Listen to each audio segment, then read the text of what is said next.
Okay. I'd like to welcome all of you this afternoon to the early history session for school psychology in Illinois, or some have affectionately referred to this as the first meeting of the old-timers.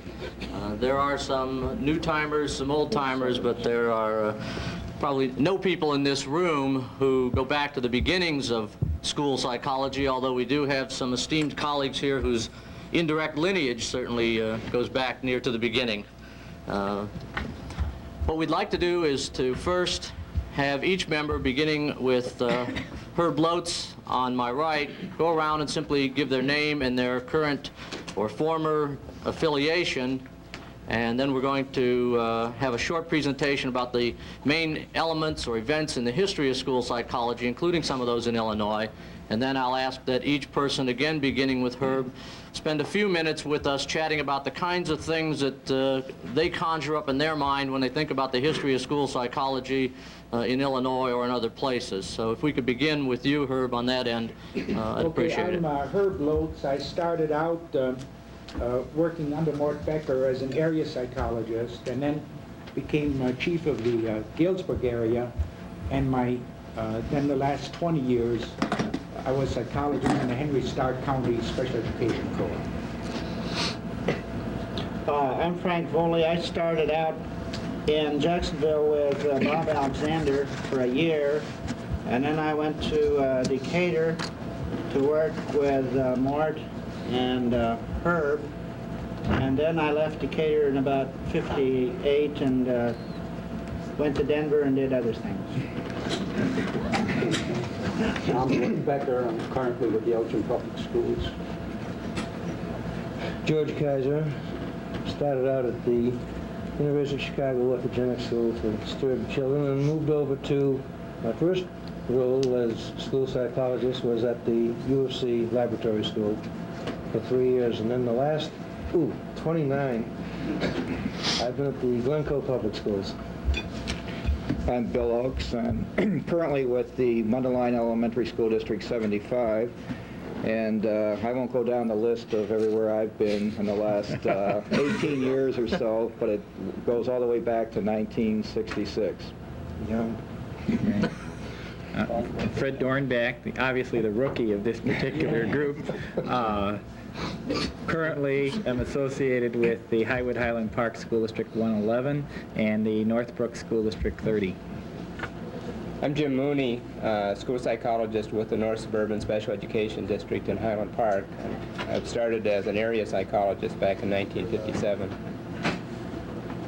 Tom Fagan. I'm currently the coordinator of the school psychology program at Memphis State University in Tennessee, and was formerly the director of the school psychology program at Western Illinois University from 1969 to 1976. I'm Jim Agner. I'm currently the assistant director of special education at the Four Rivers Special Education District in Jacksonville, Illinois, the site of one of those original area psychology offices. David Borcher. I'm currently with Thornton Township High Schools, which was probably gained its fame by one of our people who's not here today, Isaac Jollis, who was there for years. I started out with Mort Becker in the Decatur field office, and then have done other things since then. I'm Bob Gigler. I started in psychology working for Francis Peirce at IJR, and then got into school psychology through replacing Norm Bucktenek in Proviso Township when he went back to get his degree. Then worked in Niles Township and with the state office, and currently work as a freelance school psychologist, mainly in the Leiden Township area. I'm Sally McCoy. Currently been moved to the Phoenix, Arizona area, and formerly was with the Unified Schools of Normal, started in school psychology at Pontiac, Illinois, and prior to that time was in clinical originally and then was home for a number of years. There were 3 of them. And the other one I'm representing is George, who had a plane ticket and everything and could not make it when it was suggested he attend some of the program review meetings in Phoenix. He is currently the Chief of Mental Health for the Phoenix Area Indian Health Service, which includes Nevada, Utah, most of Arizona, some of California. I think he deals with about 10 different clinic or hospital sites. I'm Bud Swanson. I'm currently at Glenbard North High School in Carroll Stream, which is where I started. Says it all, bud. Thanks. Some people just don't get anywhere. Actually, when I started there wasn't a school. I think I'm the only person I know who was employed by a school for a year, and was just a piece of dirt when I. George told me how to build a teepee. I'm Lawrence Peterson. I've been in the Barrington School District since 1966.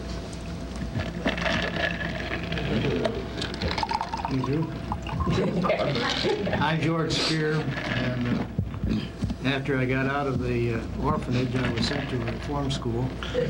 I came back to Springfield, the Children's Service League, and to Central Y College in Chicago, and now retired after 38 years at Illinois Institute of Technology. I'm Ernest Newland. My first contact with school psychology was as director of special education in Pennsylvania, late 30s. Started the psychological clinic at the University of Tennessee in 48. Came to Illinois in 51. Started a doctoral program here.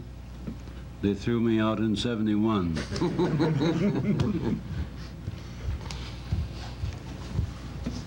Okay, what I'd like to do is take a few minutes to chat with you about just some basic background in the area of school psychology that'll perhaps put into focus the kind of historical experiences that many of these individuals contributed to and have helped all of us profit from. Not just for convenience, but as a matter of, I think, events and growth, the development of school psychology can be divided into two periods of time, which I prefer to call the hybrid years, roughly 1890 to 1970, and everything since then, the thoroughbred years. I look at it this way because if you look back and read a lot of literature in school psychology in the area of training and that, you'll find that what we know today as school psychology is not just a large blown-up photo of what was going on, say, 50, 60, or even 80 years ago, but is something entirely different. Probably half of everything we have in Illinois and in every other place in this country that we call school psychology today did not even exist 20 years ago. I could show this graphically, for example, if we looked just at the number of practitioners in school psychology, which is currently estimated to be around 22,000 in the United States. That's almost half of all the practitioners on earth that are known of, which is about 45,000. This chart, all the charts I will show you, represent 100% of what we now have. If you draw lines in here at about the 50% mark, you'll see that half of all the school psychologists that have come into service in the United States have entered since 1974. That's an immense growth in the past 10 years. I suspect that ISPA, the old school section, NASP, other groups have had a lot to do with that. Many people wonder about our relationship historically to special education, and some say, well, we're psychology, we're not special ed, we haven't been dragged into this by special ed, our ties are not to special ed. This here represents, on the same chart, the growth of numbers of children in exceptional children's classes, and you'll see virtual parallel form between the number of children going into special education over the last 90 years and the number of school psychologists coming into work. This is a total for regular ed, which has dropped off because there are less children in school today than there were at one time. So we are in an enormous growth pattern. Most of everything during the hybrid years is referred to that way because we were evolving into something called school psychology from something that was not called school psychology. Practically everyone seated at this table was not trained as a school psychologist in a school psychology program by a trainer who was a school psychologist. Nor were they employed as school psychologists in their first positions. Many of us were employed as qualified psychological examiners in Illinois, and the term school psychology itself, in a credentialing sense, is relatively recent. The big bang in school psychology is usually considered to be around 1896, when a fellow named Leitner Whitmer set up the first psychological clinic at the University of Pennsylvania. That clinic went on for many, many years beyond Whitmer's lifetime, and in fact it was closed in 1961, and the case records are now available through the archives of psychology history at Akron. If you're qualified, you can get in there and you could go and look at some of those original cases. My guess is that many of those cases and the reports probably look a lot like the ones you do on Monday. In fact, I would contend that a great deal of the role and function of the school psychologist in most places today is not conceptually different than it was 80 years ago. And in fact, I think some of Whitmer's practices were more comprehensive than many school psychologists are allowed to practice today. He started a method that he referred to as clinical psychology. He did not start a profession of clinical psychologists as distinct specializations. In fact, to read Whitmer's early writings between 1895 and 1920 in his journal, The Psychological Clinic, which is probably the first journal of exceptional children, it's rather clear that he doesn't use the term school psychology. The first use of the term in the title of an article does appear in the Psychological Clinic, but it's not in an article by him. It's in an article by a fellow named Hutt, who worked in that clinic, and it appears in the Psychological Clinic in 1923. It is not the first use of the term in literature, as is sometimes thought. Actually, the term seems to have been an outgrowth of a term developed by a fellow named Wilhelm Stern in Germany, who was a very eminent psychologist in Germany, and one of his articles where the term school psychologist was used was translated and placed in the Journal of Educational Psychology in this country in 1911, and that was the way it got into our literature, and it's kind of grown ever since. Articles about school psychology, though, really did not blossom until we began to have people calling themselves school psychologists. We believe that to have started in Connecticut with a fellow named Arnold Gesell, a rather eminent pediatrician, and beyond the fact that he is considered the first school psychologist by title in this country, there were probably at least 100 others in the country practicing at that time, even several in Connecticut, but they were not called school psychologists. When the Bureau of Child Study opened up in 1899, with its eminent history over the past decades, most of those people were clinically trained or otherwise trained, but they were called clinical psychologists. The term school psychologist is probably not in the Bureau records, if we could get them, until well into the 20s or 30s. The term clinical psychologist then was a generic term for people trained in applied aspects of psychology to the extent that they could get that training anywhere. There really weren't training programs.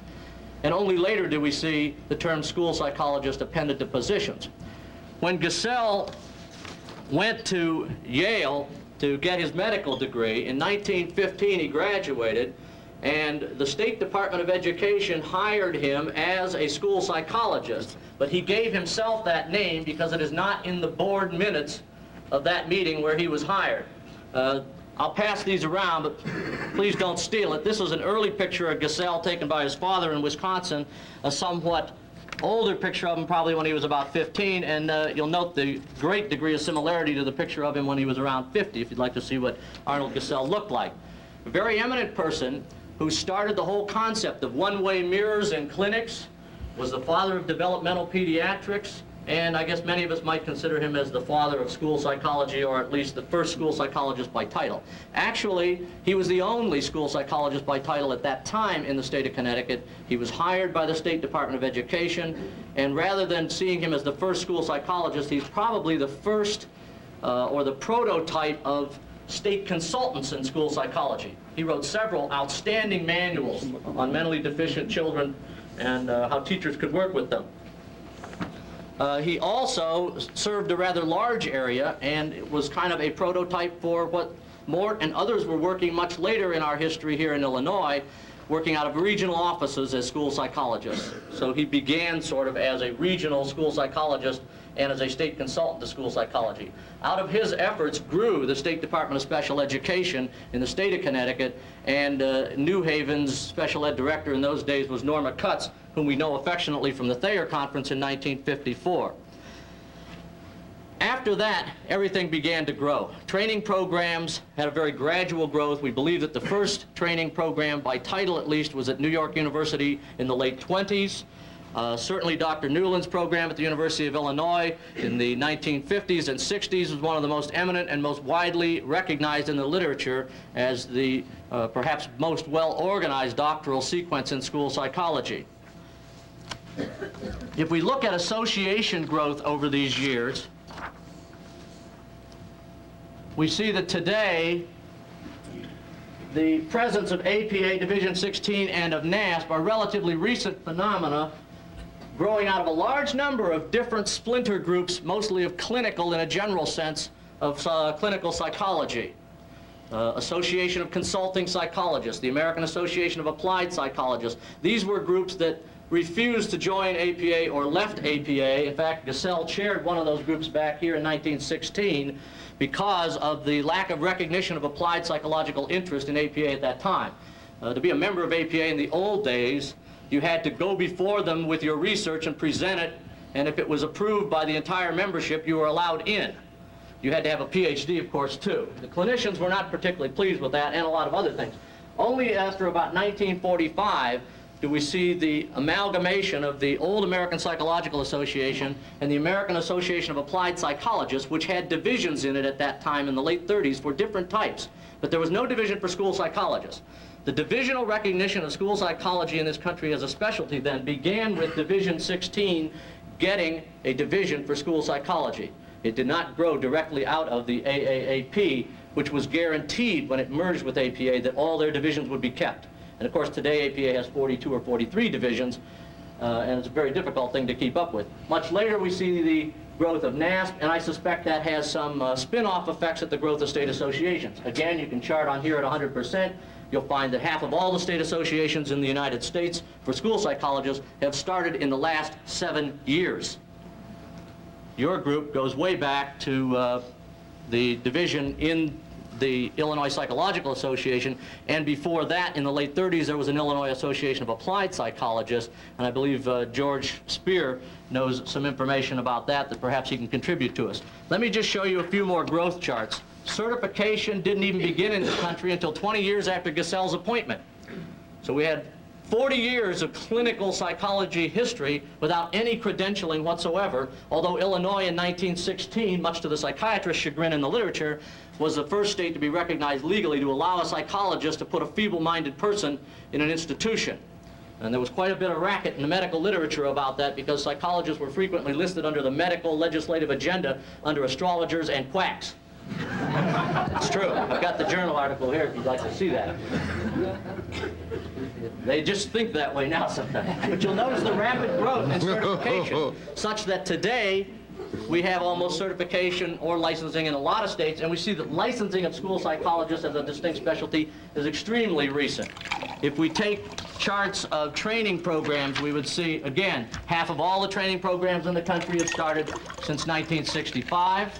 If we look at accreditation of our training programs, we see that almost all of it has occurred in the last 12 years, the first accreditation going to the University of Texas at Austin in 1971. If we wanted to talk comparatively, accredited programs in clinical and counseling psychology began in the late 40s at the insistence of the federal government because of the post-war need for psychologists. So the growth has been rather rapid. One other point I'd like to make is the growth of professional literature. A profession emerges very rapidly when its literature begins to grow. There were no journals on school psychology in this country until 1962. There was only one book prepared on the field of school psychology as a school psychology text prior to about 1950 or 55. We publish more literature in our quarterly journals today than was published in the entire 50 years between Whitmer's clinic and, say, 1950. We publish more annually than we probably published in any previous decade. So there's an enormous amount of literature.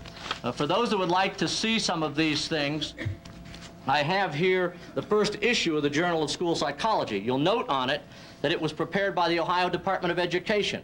It was a journal started for them, for their school psychologists, just as the Ohio school psychologists eventually stepped out and started the initial efforts to begin NASP. They began the journal. It ran into hard times financially, was discarded by the State Department of Education, picked up by some other contributors who are listed in here, including Pete Peelstick. Is Pete here today? Pete's not here from Washington. I thought he'd be here. Who has an article in here. They described, by the way, at that time, that in Illinois, based on the National Survey in 1962, there were 60 school psychologists in 1950, and 125 school psychologists in Illinois and 125.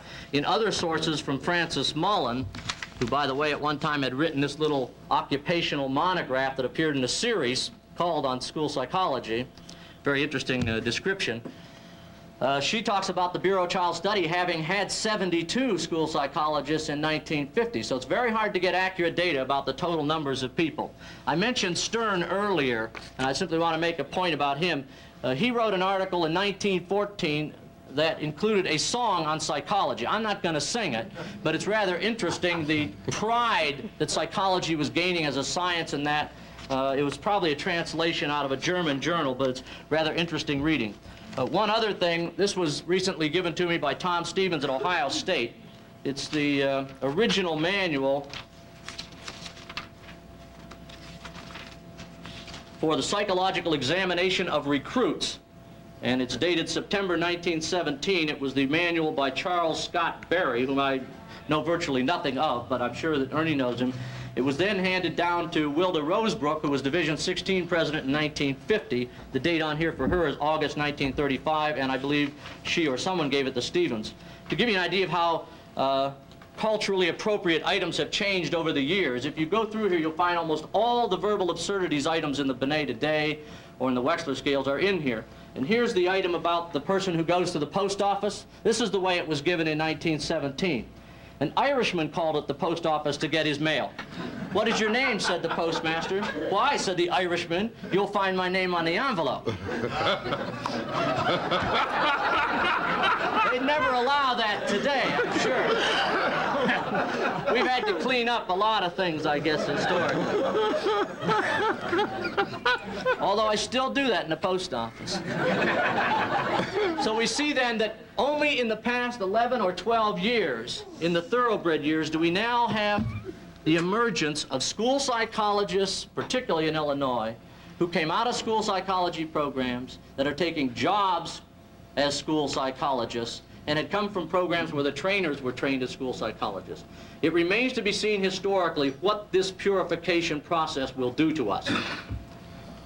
What will it do to us in terms of protection of turf? What will it do to us in terms of protection of titles?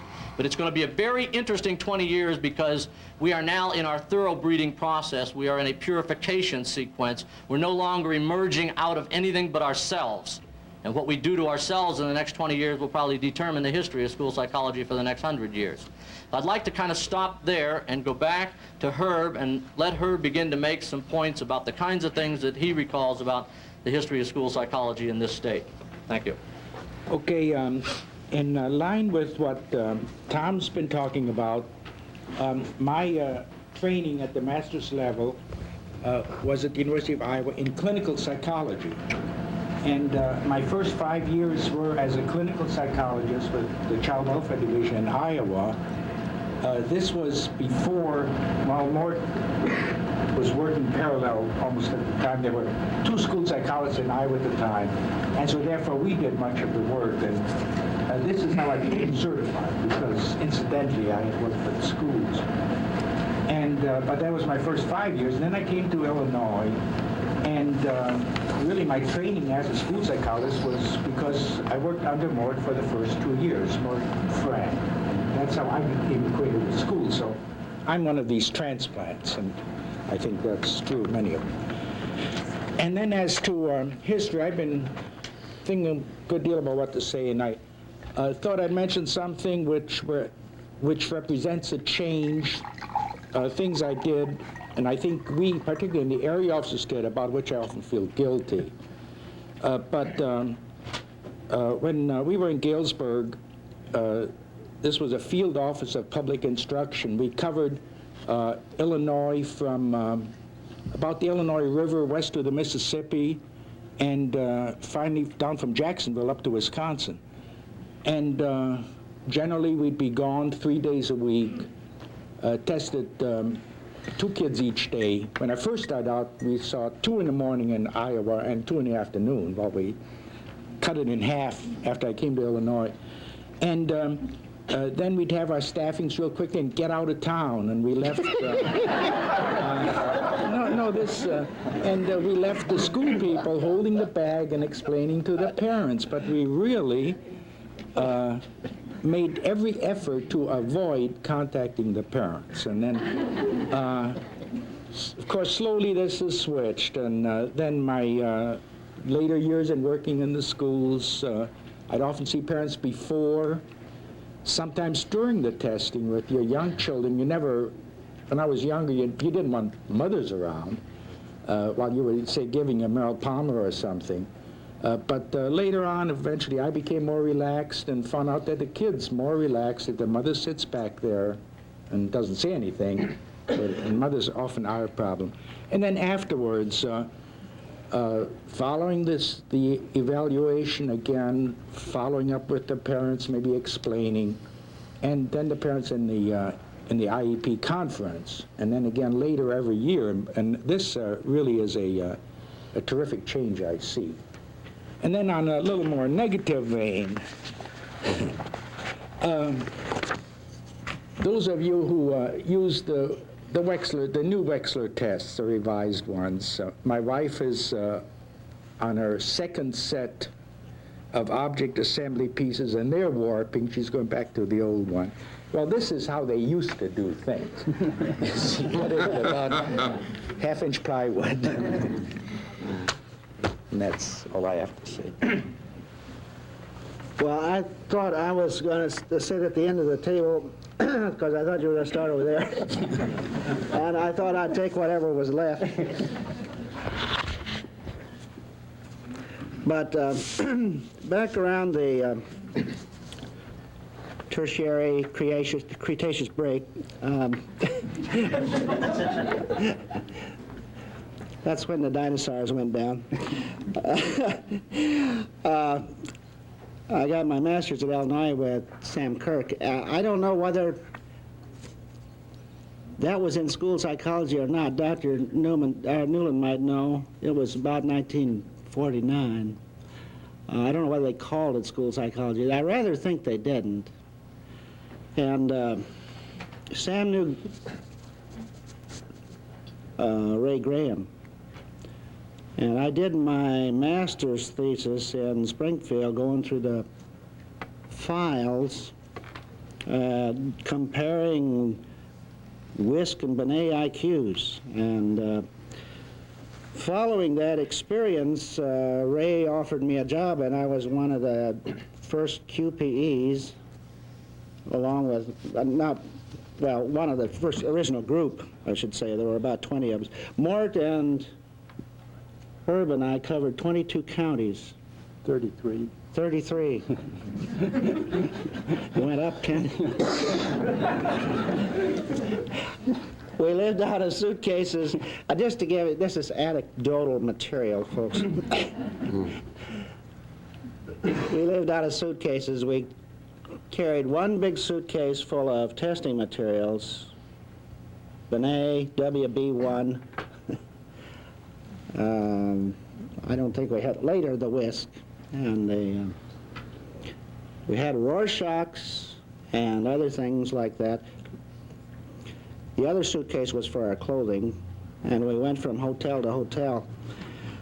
3 days out, 2 days back to dictate, and 3 days out the next week, and that was our life. What years were those? 49 and 50, I guess. About And then. up to 63 in Galesburg. Yeah. I left and I gave up in 57.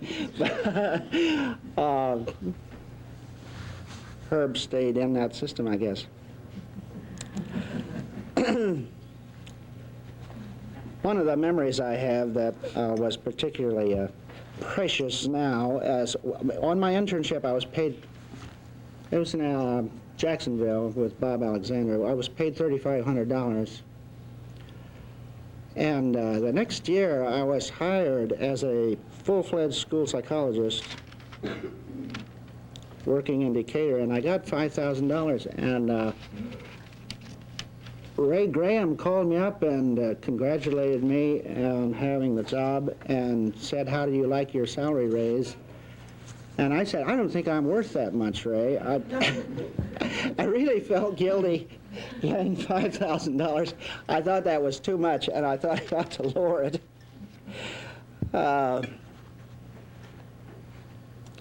I left school psychology in 1958, but those are the, and I know it's changed a great deal since then, but those are some of the memories I have. I have a lot more, but I'll pass it on to Mort. Have to censor. Yeah, some of them would have to be censored.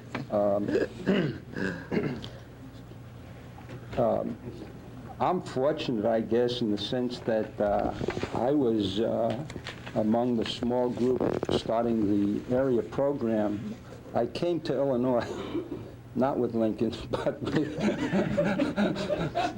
a small group starting the area offices in August of '49. It started off with 3 area offices, one in Galesburg, that was manned by Lucy Hepfinger. Then there was one in Joliet with Harry Grayley, and I picked Decatur. So I say, those years have given me many, many rich memories, and I can't share them all with you, but in terms of what we did and our responsibility, Tom did circulate some instructions, and I tried to heed some of his advice. And you might be interested. What we did primarily, I guess you might say that we functioned as psychometricians, because, well, our primary duty was the certification of kids for EMH programs. But that was just the beginning, and the beginning was a very modest beginning. But as Tom has pointed out, it really accelerated quite rapidly. We not only saw kids in terms of evaluating them as appropriate candidates for special class placement, but we also helped with screening kids for starting special ed programs. And a couple of, I've made some notes. Places where we helped to start program were places like Urbana, Mattoon, Charleston, Lincoln, Pekin, West Frankfort, Paris, Pana, Hillsborough. I don't know. There are more. I really can't recall all of them exactly. But in addition to assessing kids for appropriate placement in the EMH program, a task to which we were held quite scrupulously by Isaac Jollis, because we were supposed to police the ranks, and Isaac kind of snapped the whip. So, in addition to that, we did help in identifying kids for special ed programs, but we also we were reminiscing, and this helped bring back some of the things which we did. We also helped in evaluating kids who were being considered for placement in the School for the Deaf at Jacksonville. And this, I think, a group did in the summertime. They would go over to Jacksonville. I know that we also did, we helped to identify and evaluate kids for a preschool blind program. And some of the people in this room were along with us when I think people like Dorothy Bryan and Ken, I know Ken Deal and Marty O'Malley, I don't remember who else all now, were along with us. We also did that. There were, we were really coming into what you might call virgin territory, and so there was a very ample opportunity to do a lot of different things. One of the things for which I think that, well, I think that we deserve a certain degree of credit. Now the term LD has become very popular, and people think about the LD program not knowing that back, I think it must have been in the, as near as I can recall, it must have been in the early 50s. we were faced with a problem of identifying kids who had perceptual handicaps, who had motor handicaps. Well, maybe the motor handicaps were not that appreciable, but these were kids who were referred to as brain damaged kids, or kids who exhibited the symptomatic signs associated with brain damage. And there wasn't a special ed program for these kids. So what we were doing, we were bending the program a little bit, and we were saying that they were really physically handicapped kids, although it was not possible to discern the handicap as you would in a child who was spastic. We were in a staffing, and I remember that this problem was brought up, and Ray Graham, incidentally, who deserves a lot of credit, Ray Graham was a very unusual person, and I think those of us who knew Mr. Graham and had an opportunity to work with him, I think that he still, at least for me, remains although he's gone, he still remains a living inspiration in terms of his dedication to try to help handicapped kids. At any rate, Ray Graham said, well, why don't we start a program for brain damaged kids? And it was at this time, I don't know why they turned to me, but they did, and they said, well, why don't you start writing some people? And I can remember writing Dr. Heggie at Wayne County. At that time, we contacted Strauss and Leighton. We were looking for a school that would be accepting of this kind of experimental class, and such a class eventually did materialize. And this was the first class. We called it a class for brain damaged youngsters in Joliet. And Charlotte Larson was the first teacher. Charlotte Larson was trained by Dr. Strauss. Well, that is, like I say, I don't want to embellish. I don't want to take a lot of time talking about these things. These are memories that I indulge myself in when I'm sitting alone sometimes. But we had a lot of people working along with us. There was really a lot of help. Dr. Yakosinski helped us with that. Harry Grayley was in Joliet, did a number of the evaluations. We had some of the neurologists from Chicago, Dr. Benjamin Boschus, helped with doing some of the neurological evaluations. And this eventually did, I think that this was really instrumental in giving the thrust to the program now, whether we call it the LD or the perceptually handicapped. I think that this was very important. But one thing which I think that the area program did permit us, it was a portal, it was an entryway for many psychologists. It allowed for training, it allowed us to come in and to be trained, and many people made very significant contributions. I don't think I should go on any more because I'm just rambling, and George is sitting here champing at the bit. Oh, really? And I think that each person has in his way made his contribution. George, it's time for you to go on. Mine, as you will hear, was a very unique experience where I've lived a charmed and ivory tower existence, and I haven't known the problems that most of you have known in the setting, as I will elucidate in a moment. Tom Fagan mentioned that we came out of clinical psych. My experience, after thinking I was going into high school teaching in the social sciences, was to get a job at the orthogenic school, as I earlier mentioned, with Bettelheim, and that's when I made some decisions about going into the field of psychology. I learned all of what I learned early there in about 4.5 years, as a teacher first, counselor before that, and as assistant principal towards the end of the experience there. But I learned to test there. I did my first testing, projectives and psychometrics with those kids. I did my first interviewing of parents whose kids came to the school. I did my first therapy under supervision of Bettelheim and a psychiatrist named George Perkins for 3 years, seeing kids there because he wanted to see if a teacher could also do therapy with kids, so we tried that. That's where my clinical training took place. And when, some 4.5, 5 years later, the director of the laboratory school across the Midway said, "Hey, how about coming on over as a school psychologist?" I said, "What's that?" I said, "Well, they're a school psychologist, you know." So we learned school psychology by the seat of our pants. But it sounded interesting, so I went across the way and became a school psychologist, and quickly had to learn what school psychologists were supposed to do. Now, this is a very unique experience in that you have some notion of the background and the training.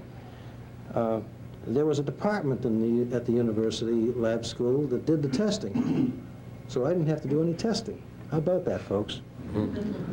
I spent 3 years probably spending 60 to 70% of my time observing in classrooms, approximately 60 to 70% of the time.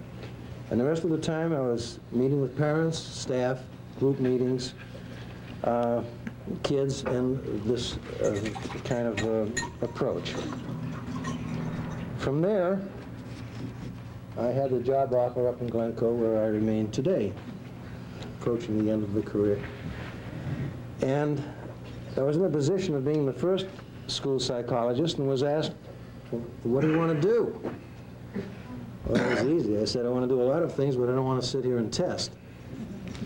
And I think from that time forward, I don't think there's been a year when I've had to do more than 25 or 30, because those are carefully selected, and there are a lot of reasons for another workshop, perhaps, as to why we didn't have to do that. Now remember, you're talking about the lab school where the average IQ at the time was 125 or more, where Hutchins was there and the kids were going to the college from the 10th grade, okay?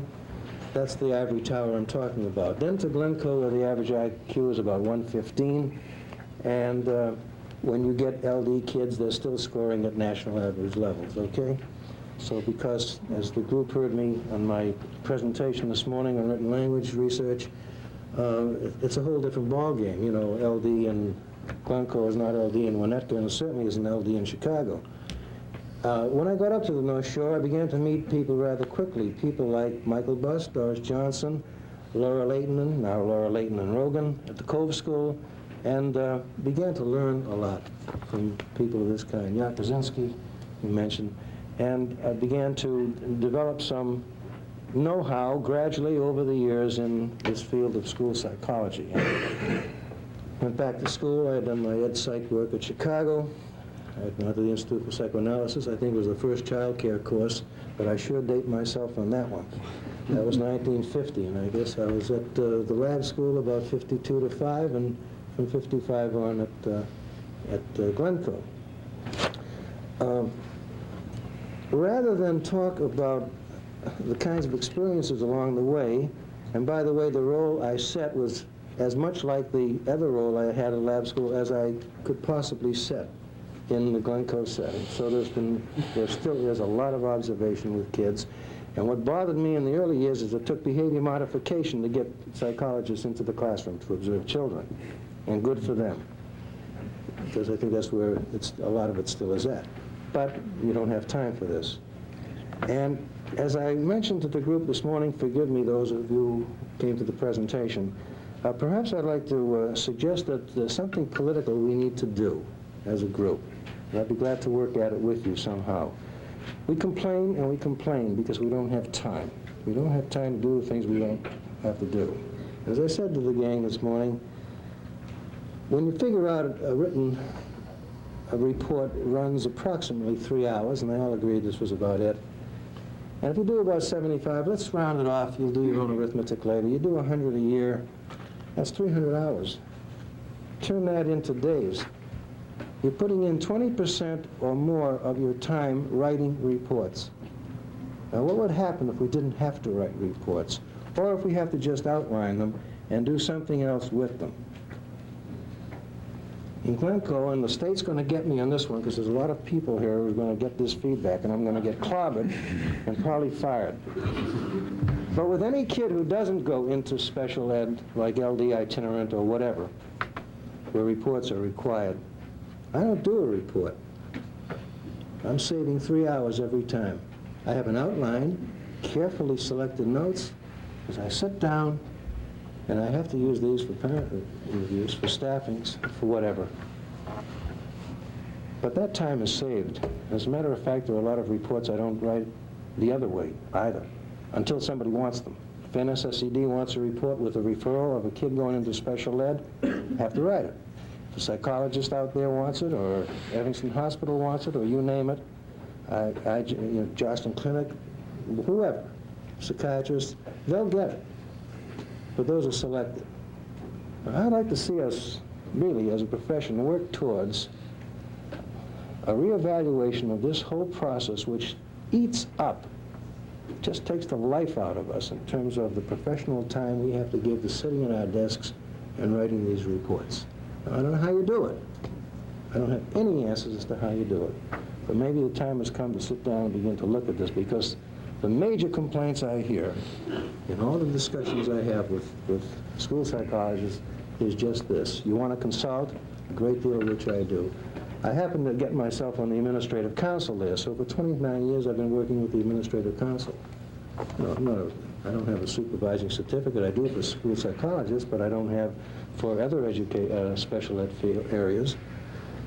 But in that kind of a situation, one is able to at least contribute to the impact on what happens in the school district in a whole series of events and happenings, a number of dimensions. And so if there are some ways that school psychologists that you can get yourselves into the team of principals operating, the administrative council, whatever, where decisions are made, that's where the impact is made. And as I said, I told you at the outset, I've lived that charmed life in Ivory Tower, because I've been in that kind of a setting. Consultation, counseling with kids, which I like and want to do, lots of parent meetings, group meetings with teachers, group meetings with parents, all sorts of things, and relatively few batteries, and when I do, not all those are written up. I think I'm going to stop it there. Bill, we need to move as rapidly as we can because we only have the room for a set amount of time. I think George left out that he has a diplomate in school psychology. Is that true, George? And I think maybe some other people have diplomates in school psychology, but he's one of the few that I do know. Unlike George, I have tested a great deal of children throughout the years, and I agree with him. I think it's better to do more consultation kinds of things. I graduated from the University of Nebraska at Omaha in educational psychology. I worked for the Special Education District of Lake County early on, did my internship under Sam Romberg, who unfortunately isn't here today. Let's see, I went from intern to psychologist to chief psychologist to coordinator of special services to assistant director, then finally decided that I was in too much administration and went to a couple regional programs for a while, and then I'm back doing more school psychology types of things, although I am also the coordinator of special services in the Mundelein School District. And I must agree with George that it helps to be where some of the decisions are made, so you have a little bit more control over the kinds of things that you do. There's a lot of comfort in being able to do that. One thing I would like to mention, at one time I was chairman of the school section of IPA, that was before ISPA, and I was one of these people who fought like crazy to keep ISPA from being formed, as a matter of fact. And so, wrong again, right? The reason for that, I think, was because of that transition that Tom was talking about. I had great concerns that we were going to leave our parent organization, or parent field, if you will, and that was psychology. I was afraid if we pulled out of or pulled away from, like the Illinois Psychological Association, and got into an organization or association that was exclusively for school psychologists, we would forget our roots, become too educationally oriented, if you will, and then would just become part of the system and wouldn't be that different. I think The part where I was most wrong is that we have reached a point of solidarity by becoming our own separate association. And I have been very, very pleased with the progress that ISPA has made since its conception. Well, you know, I don't have to go over that because that's not too historical. It's still a young organization, and we're all well aware of the achievements of ISPA. But I do see increasing sophistication amongst school psychologist practitioners today. There was a lot of sophistication in the earlier years, there's no question about it, but it was more of a clinical nature, as has been discussed. But I think that we truly are becoming more and more school psychologists at this point in time. And since we have to move along, I'll end here and give it to Fred. Thanks, Bill. I come onto the scene right about as the curve starts to shoot upward. I think it is important in terms of talking about the transition time of being a graduate from First Illinois State Normal University and then ISU, and my degree actually does say school psychologist counselor on the degree. I don't know when that started, but I know how I got into the program, which is, from my standpoint, always been enjoyable to reflect on, is that I finished undergraduate school and looking at the number of PE teachers and social science teachers out there and $40-some hundred that I had coming in my pocket, and decided I had to find the area that, because I enjoyed education, that had the fewest people in it and paid the most money. And that's when I discovered there was such a thing as school psychology as I enrolled in the department in graduate school. But beyond that, I never even knew school psychology ever existed. And I think you talk about the occupational booklet and the public relations types of activities has really now allowed school psychology to be visible in a much more meaningful way. I want to share with you some things that in a way are personal, but I think were some real milestones which I was fortunate enough to be a part of. You know, I just got lucky as I went along, and a lot of support from some important people, some of which are around this table, Jim particularly. Back in 1965, there was what they started the NDEA, National Defense Education Act Institutes.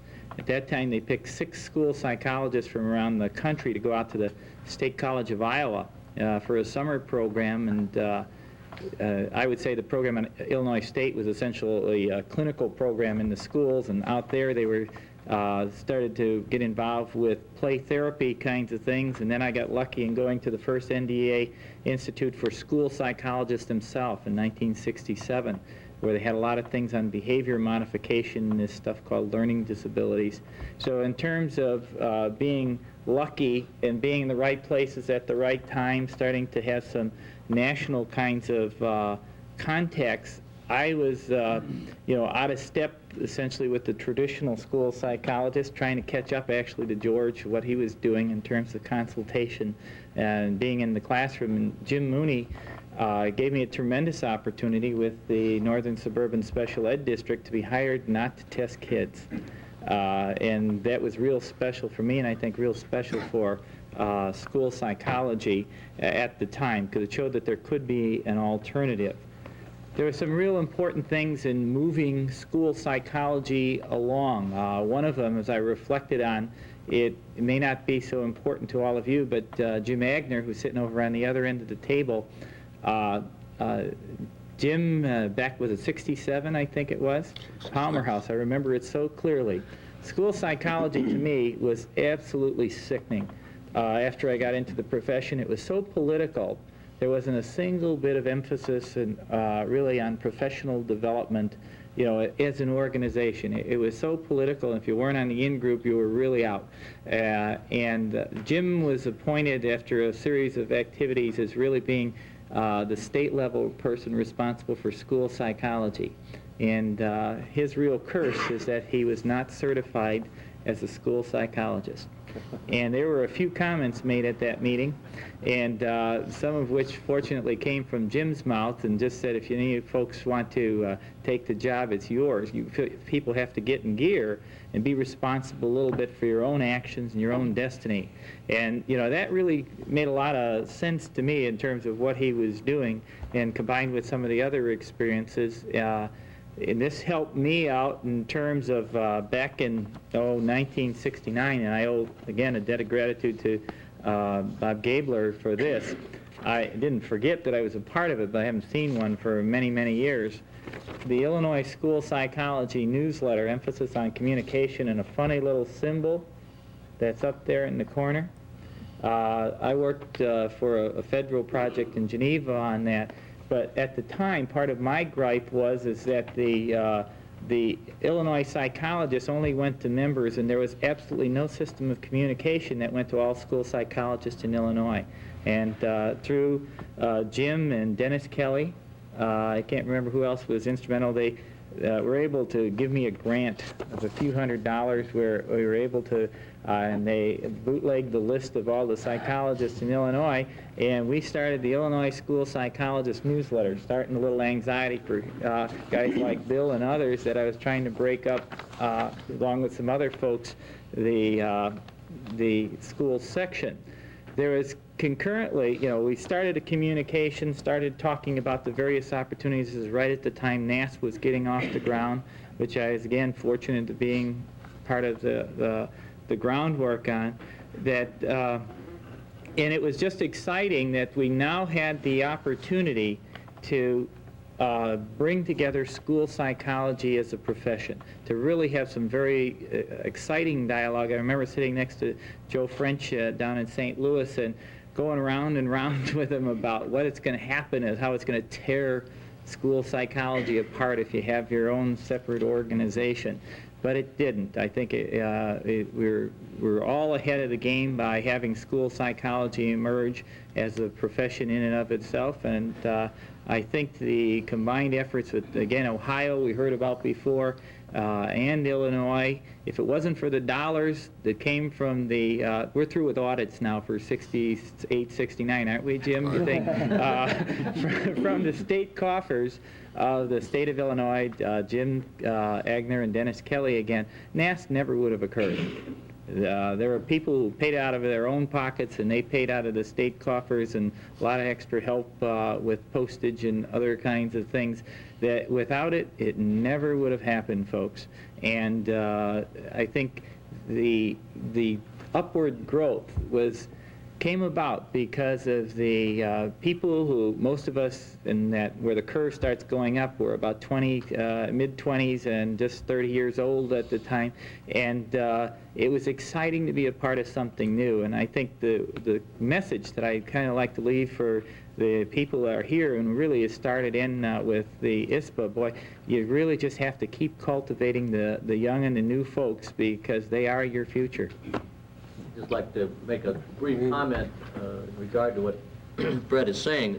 Fred was present at the 1968 Invitational Conference where the idea for NASP was really promulgated and started, and he, along with 3 other Illinoisans, are listed on that conference proceeding.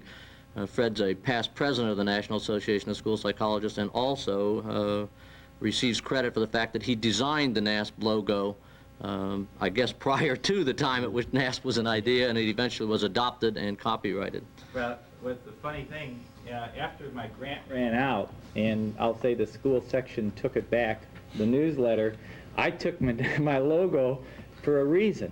You notice it's quite different from here, from what you see on all of your badges, because it was extremely important to myself, Carl Radabaugh, Chuck Hamlin, who's in Schaumburg,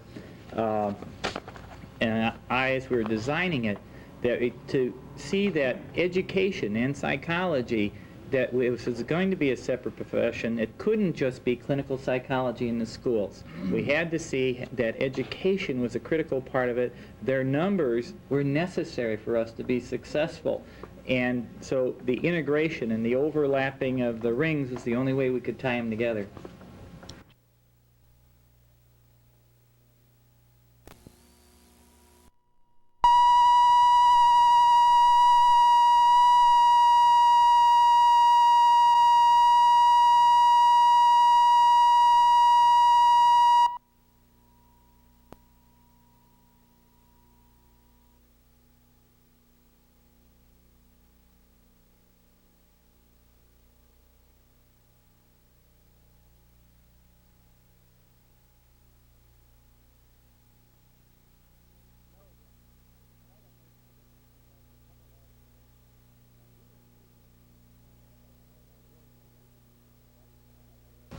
Yeah, I'd like to mention just briefly two or three aspects maybe that haven't been mentioned.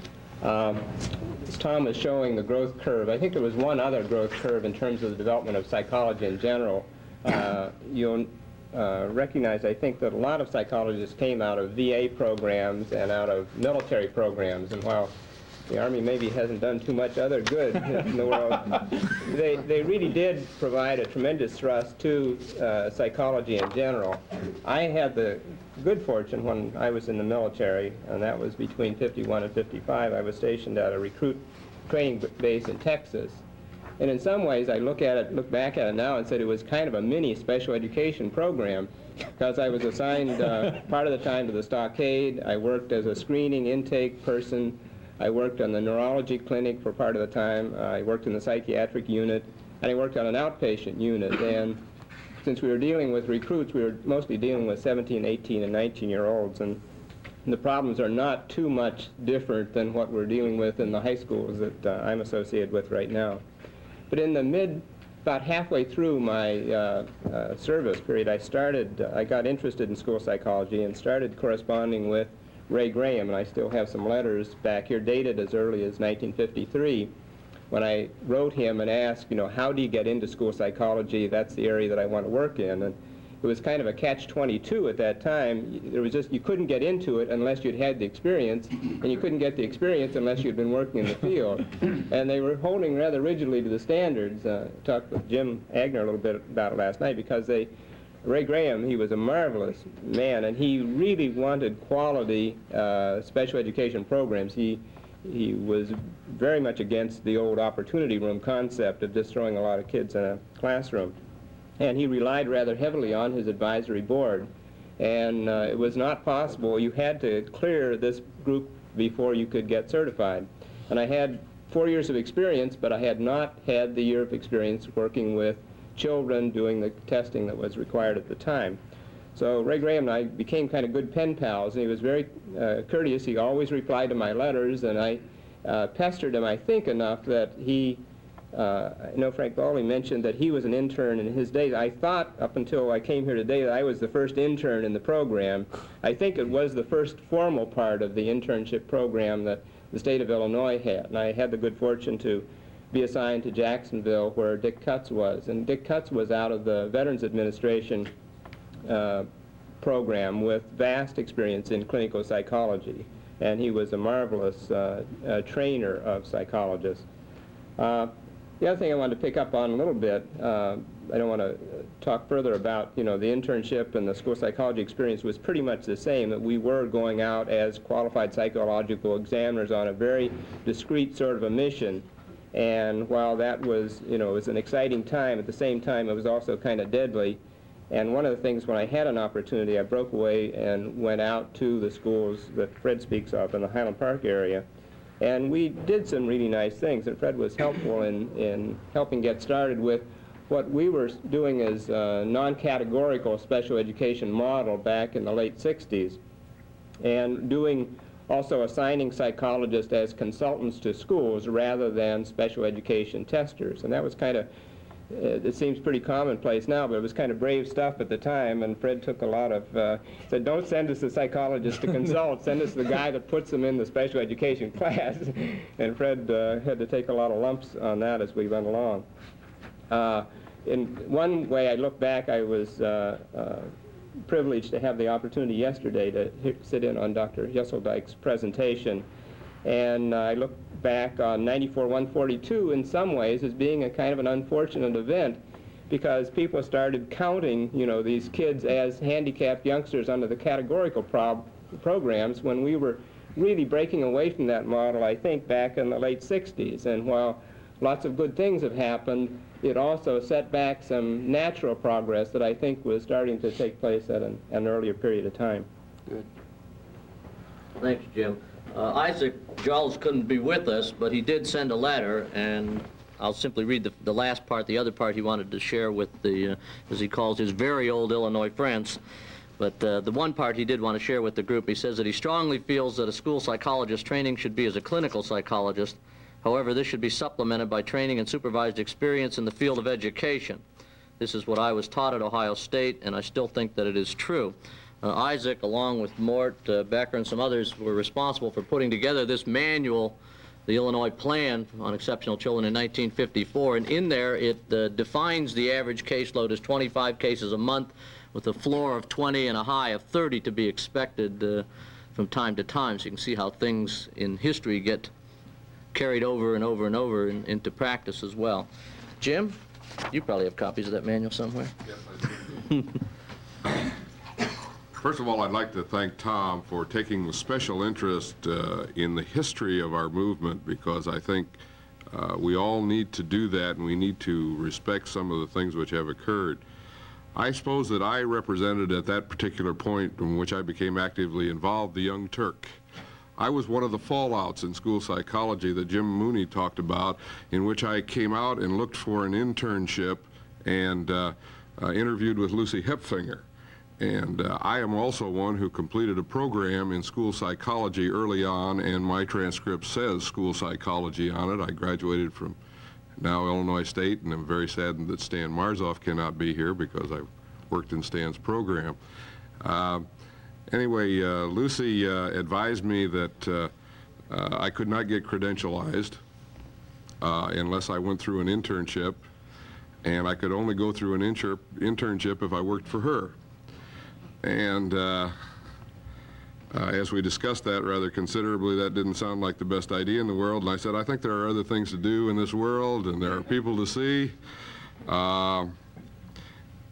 We'll get into that in just a second, but I want to go back to that training program with Stan Marzoff, because there are a couple of interesting things that came out of that which related to what happened later on.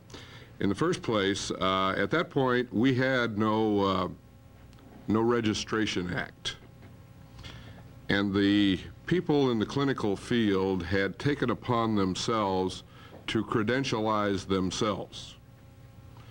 And I was Stan Marzoff's graduate assistant, and part of my responsibility was to review the credentials of people in the voluntary system for credentializing themselves for clinical work.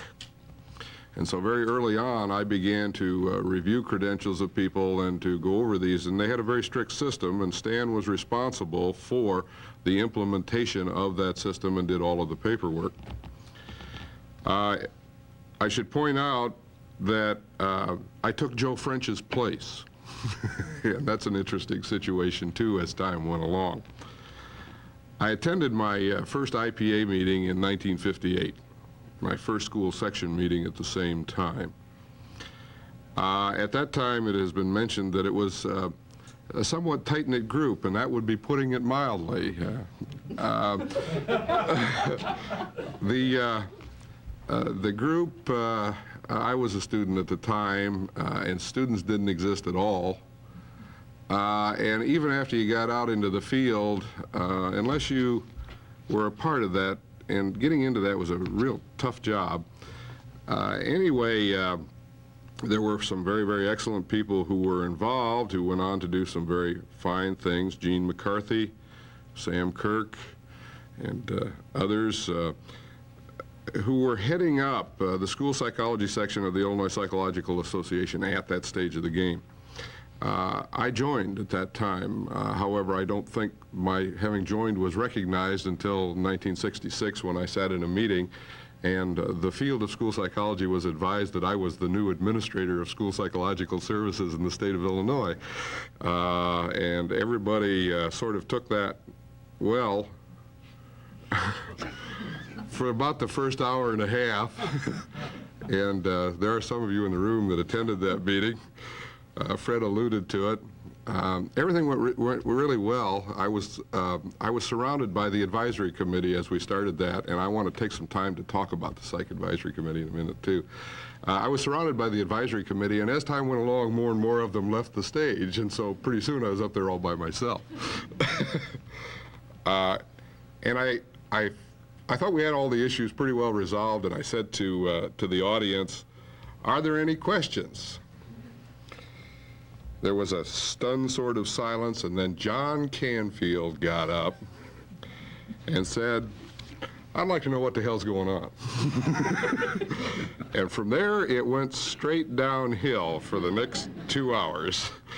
Well, under those less than auspicious starts, I probably was involved then in what is called the new generation.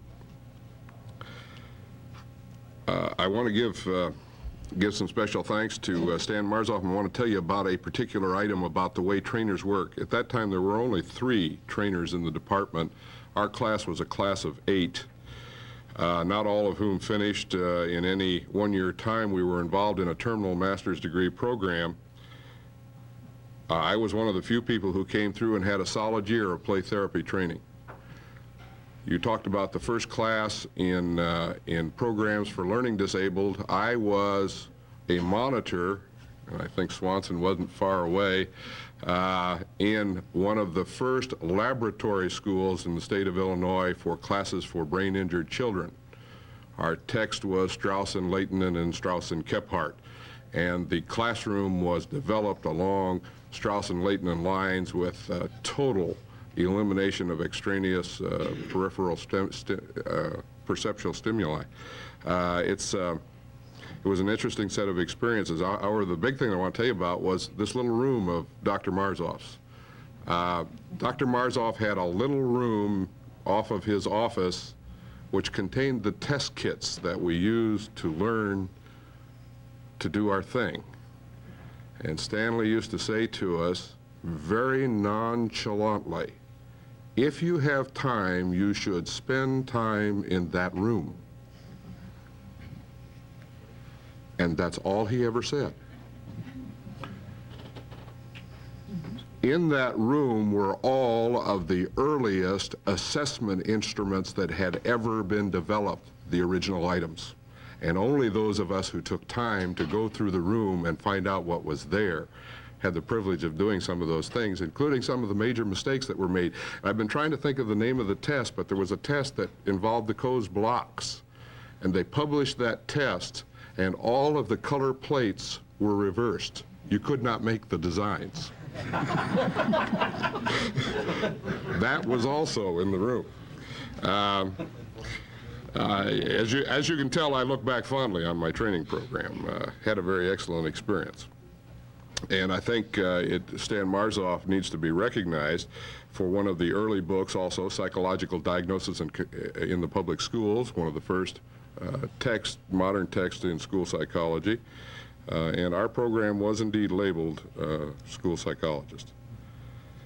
Now, there is an undeniable relationship which exists even today between state departments of education and school psychology as a profession. I have brought with me, though not too many will choose to go through it, the minutes of the Psychological Advisory Committee to the State Office of the Superintendent of Public Instruction, dating from December 30th, 1944, through the time that it was absorbed into a Pupil Personnel Services Advisory Committee in 1967.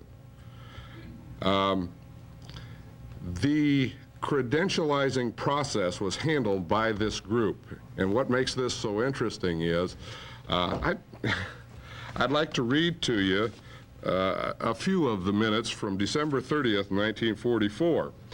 The following is a summary of the action that was taken. Accepted 47 candidates, rejected 35 candidates, more information required 7 candidates, still to be acted upon 1 candidate. Now we're talking about credentializing qualified psychological examiners.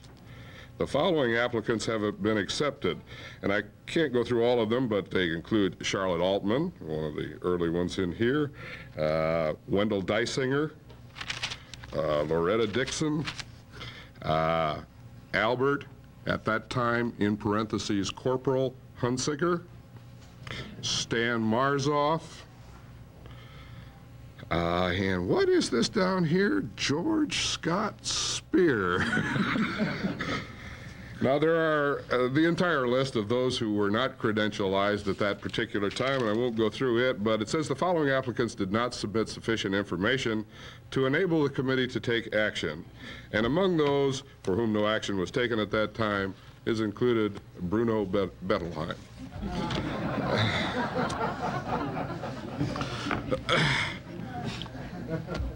Illinois has a continuing and unique history in terms of the relationship then that occurred. And I tried to compute, and I'm not sure exactly, but I think at the time that I became involved at the state office, and by the way, I'll share with you, that at the time this occurred, I was doing another job in the State Office of Education, and there were only 2 of us that were trained in the area of school psychology, and there was a whole political sort of academic thing that was occurring, and all of the pupil personnel services had just been moved a year before out of special education into their own thing. And there were some people who were not very happy about that. And they were so unhappy they left. And so here we were, in this particular case, with people from Springfield in the area of school psychology having left and the office having been transferred to Carbondale. And so people were working out of Carbondale and shuffling back and forth between Carbondale and Springfield. And finally, one of the bosses up the line said the office got to be moved back to Springfield. When that was posed to the Carbondale office staff, they said they would prefer to stay in Carbondale. They did not wish to be assigned to the Springfield office, and so the decision was made to bring it back.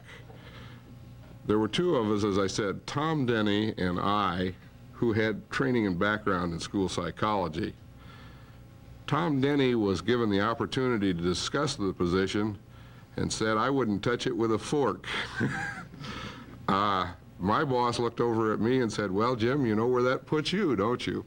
And I did not feel entirely bad about it, but I said it's interesting that a guy who fell out on the internship situation gets stuck now with being the chief administrator in the state. That'll sure go over well. At that time, we had approximately 250 total QPE certificates issued. Total number of credentialized since 1944. 250. From the time that I started that process with the office until the time I quit 3 years later, we had close to 900 credentialized.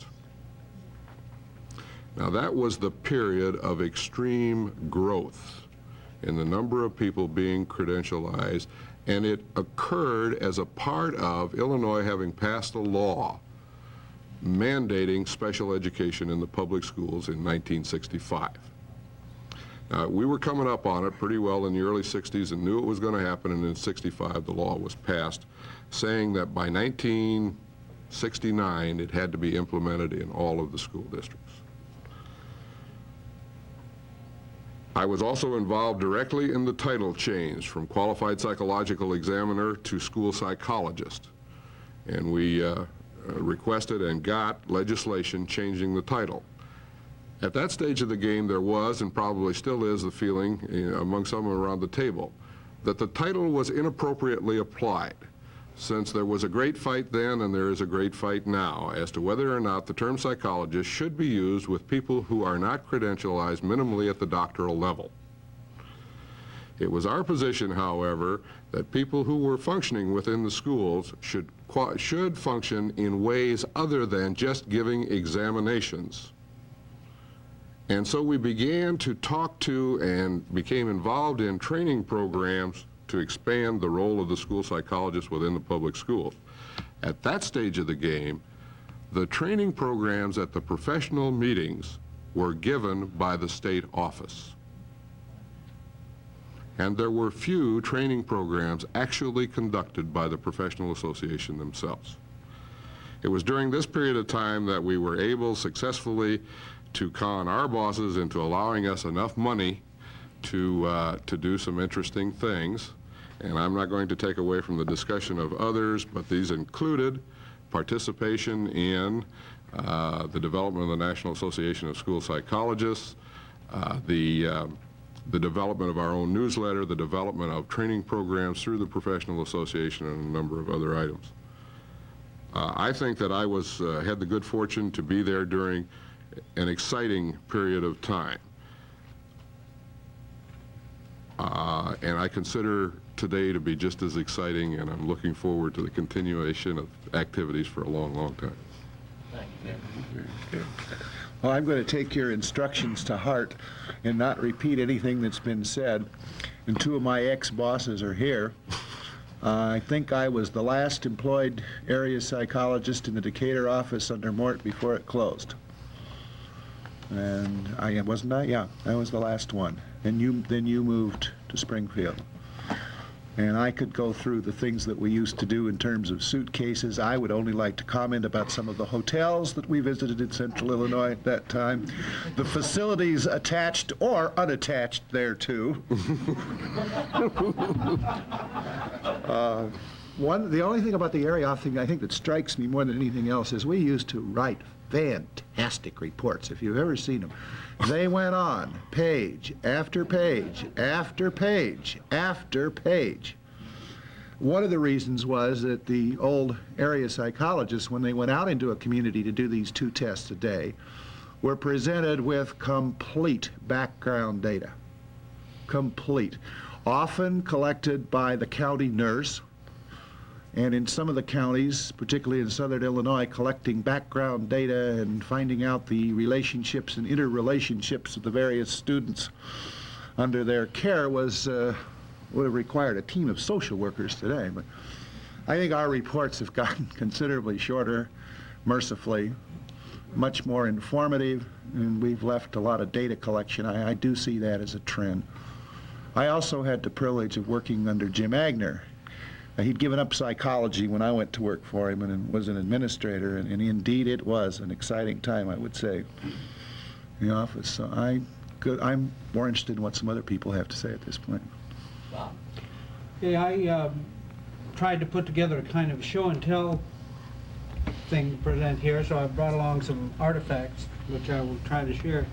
I started in school psychology in 1963 after having been on the staff of IJR for 3 years, and You might tell them what IJR is, Bob. Institute for Juvenile Research. It was at one point a mighty fountain of research on child mental health.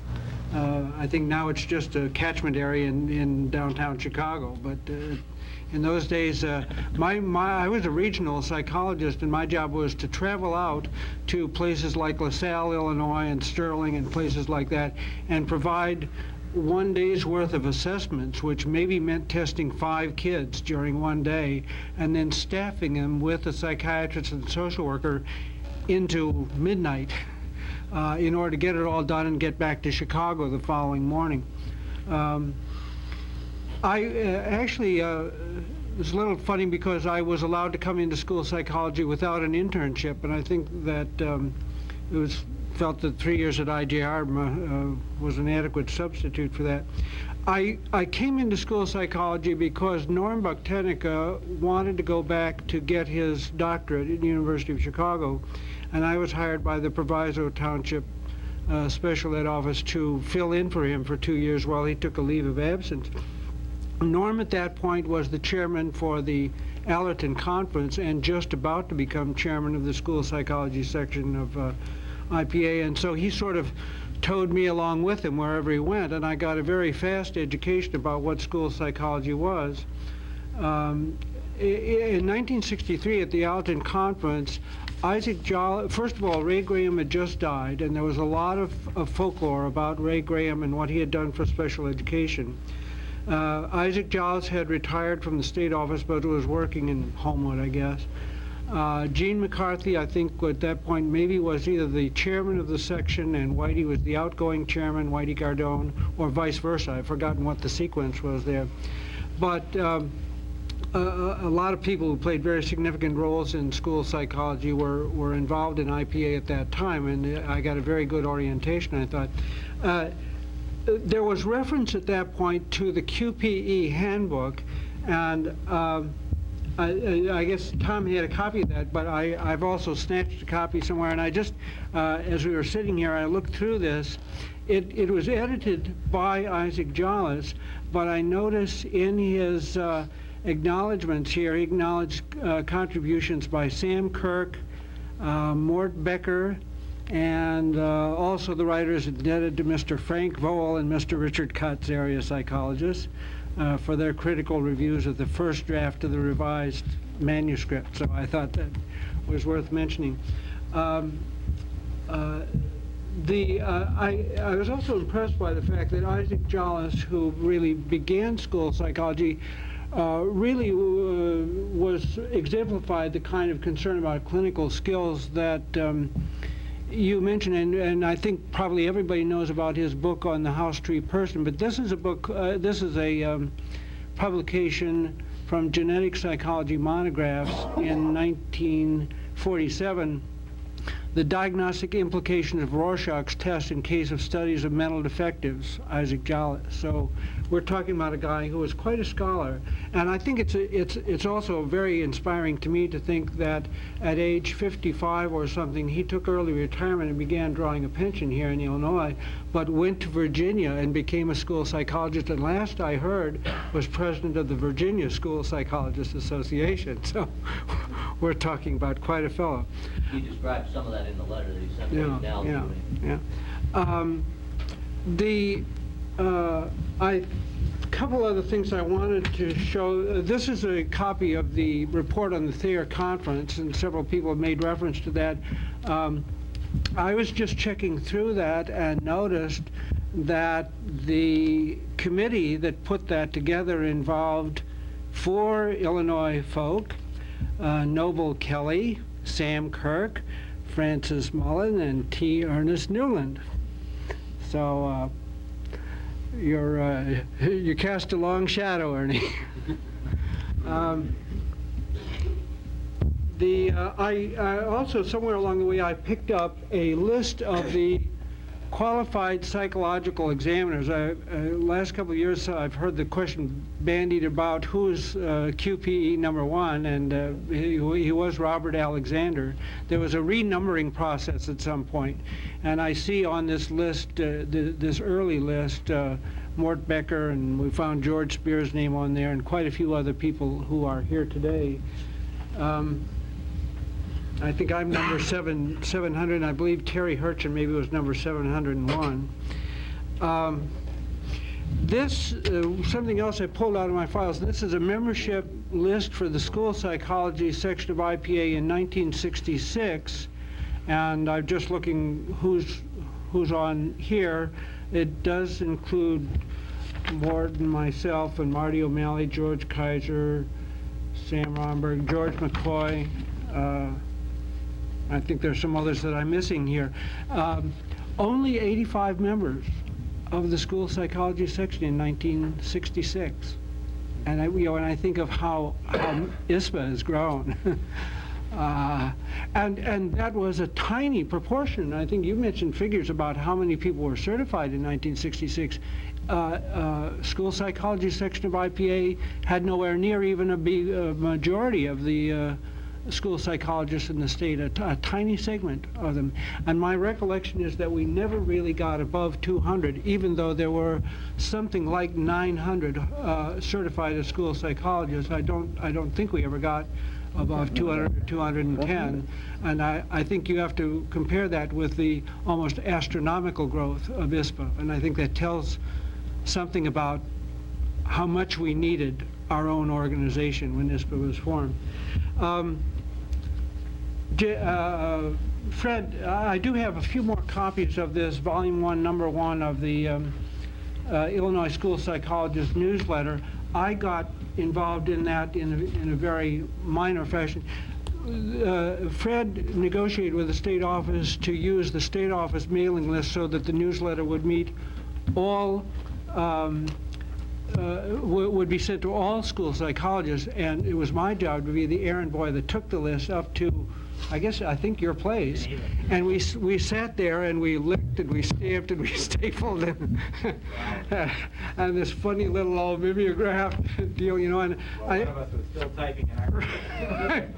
I think it's really exciting to see, you know, how modest this thing began and what it has become, and I think the ISPA newsletter is the is the son of this, or grandson of this.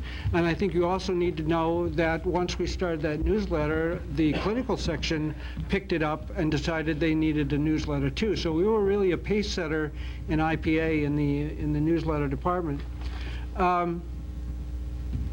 Jim made reference to, one other thing. The state office used to do tallies of, we'd get annual reports from the school psychologists. And so this is the summary from 1967, 1968. And I have to tell you that memory fades with time, because George Kaiser in 1967-68 examined 50 children. That may be on paper.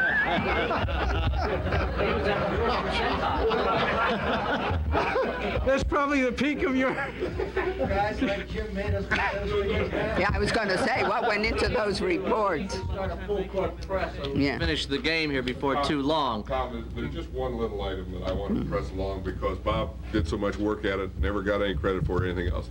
The Illinois, the handbook for QPEs was in a state of revision. I have the draft dated 1970, which, you're right, which thanks all of the other people then at this stage of the game, including Robert Johnson, Norm Buchanica, Herb Lotz, Jim Mooney, Sam Romberg, Whitey Gardon, Dick Cutts, what have you. We had completely revised this thing. It was a massive document. It was Bob's assignment to do this. He put it all together with George McCoy, and we had it pretty well ready to go, and then we all got booted out of office. Such is the stuff of science. We really do need to move, and if you can hang on to these documents, Fred has some test kits and other things that people can see afterward, and we will carry our paraphernalia to the happy hour that starts at 4:30 that none of us want to miss. So let me move to Sally. And I'll try and do both in a very short time. I think as far as George's background in school psych, he got into school psych because of the man at the end of the table here. Originally, George was in clinical psych and went to the University of Tennessee, and that's where we happened to meet. I was at Tennessee.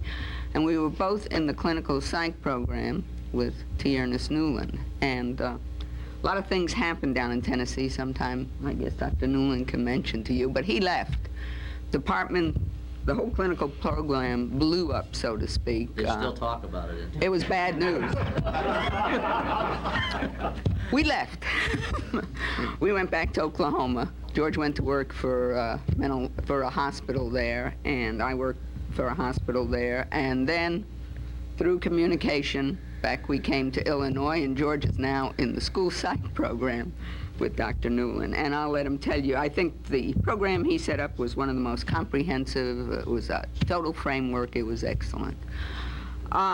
In '59, I think it was, George went to work for the Champaign schools. Now, this was very different because most of these guys were in the regional offices. Champaign, I think, and Evanston had, other than Chicago, had the only two large school district special ed, if you would, and George was Herb Boyd at that time, who was also one of the U of I people, was chief psychologist. He left, and George became chief psychologist. I think, so it was really quite different. They got involved in a lot of things. However, it was still under special ed, and at that time, Merle Carnes was director of special ed.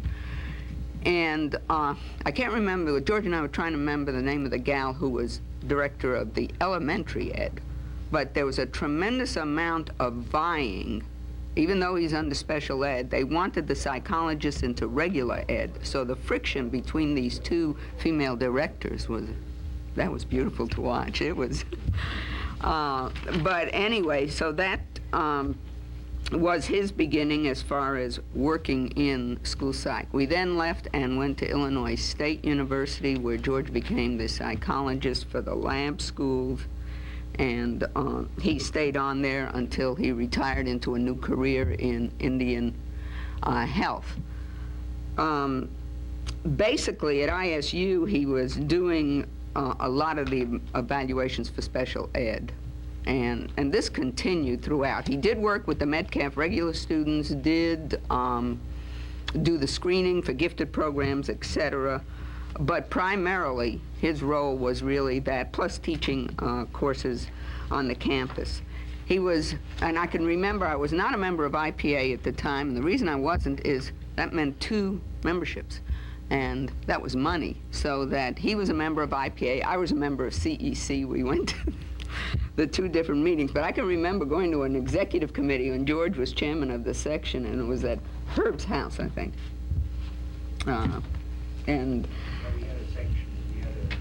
Yeah, and I can still remember that, and my feeling was there were so few people in the state at that time in school psych that whenever they met together, they were actually setting policy, doing all sorts of things. One of my biggest memories, though, when I got into the school section, and was that the school psychologists, and there was a great deal of feeling about that, considered themselves second-class citizens. Perhaps the clinicians and the academicians, of course, in those days, when earlier years, did consider them that, but I really felt from the first meetings I went to that the school psychologists contributed to that a great deal. Whereas the clinical people were caucusing to decide who was going to be the next chairman of IPA, the school people were saying, oh, we can't do that. They might not like us, and I can still remember the feeling on that. And of course, later on, reverting from George now to myself, I got very involved and was both was involved, of course, with the breakup in a sense, but was also on IPA council. So I guess until I left the state, they had no choice. There was a liaison between ISPA and the IPA. One other thing, that the money that Jim and Dennis provided went to the summer workshops that George ran, and then later on I sort of helped him with. And those were really some of the best workshops I've ever seen. They were a 2-week training period, brought in social workers, psychologists, people involved, the teachers and directors. And first week we had people like Jim Mooney, Whitey Gardone. We had, depending what it was the visually impaired. We had ophthalmologists, just optometrists, just all sorts of experts. Then the second week, they saw kids, and we had staffings at the end of the week. Those were on LDs, they were on the visually impaired and the auditorily impaired, and I think we had, the state also published the proceedings on the visually impaired and that.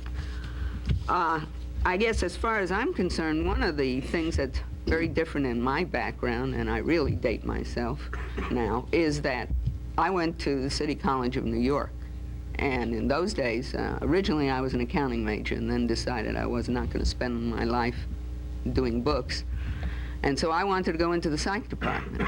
Well, if you went to the City College of New York, you could not go into the psych department because girls could not get a Bachelor of Arts if you went to City College. You could go to Hunter College, you could go to Brooklyn College, you could go to Queens College, but you could not get a BA.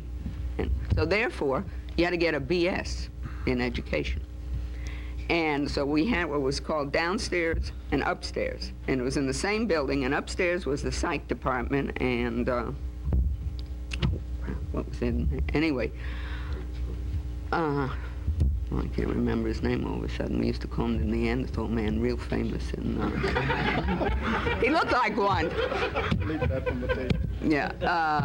No, he and his wife were really both famous, but he was head of the psych department at the time. Gardner Murphy, I'm sorry. I'm sorry. But I had to be downstairs in the ed department. So it was in an ed psych program, and the head of the ed psych clinic, and actually this is where I got much more probably school psych background than most people did, because I took all my clinical courses and all my straight psych, upstairs, was that I had Albert Harris as my major professor in terms of my undergraduate. We tested kids, we had kids coming in from the school, we had reading courses, we did all sorts of stuff that wasn't done until many years later in other setups. From there, eventually got to Tennessee, eventually we got back to Illinois, and I got back into school psych in a really odd way. And I don't know if I ever told Pete about this, but he was working with George on a standardization of the WIPSI, and Pete couldn't finish. He had left, I think, and they needed a number of standardization cases, and they were working up in Pontiac at the time. And so George reluctantly let me go up to Pontiac to finish getting all the cases for the standardization. And I met the superintendent at the time, who, there are no problems in his school district. He has no EMH kids, he has no TMH kids, but he has heard about the fact that they may be passing a mandatory special ed thing, and he really doesn't need anybody, but would you come to work? So I went to work for 3 days a week in Pontiac, and I just had a ball, because I was part of the administrative setup, in a sense. And not only could I do the evaluations, I could set up all the classes, and we did. We set up classes for the EMH, set up, had a beautiful house that we converted, and we met fire standards, and had a TMH program where they did their own cooking, did their own housework.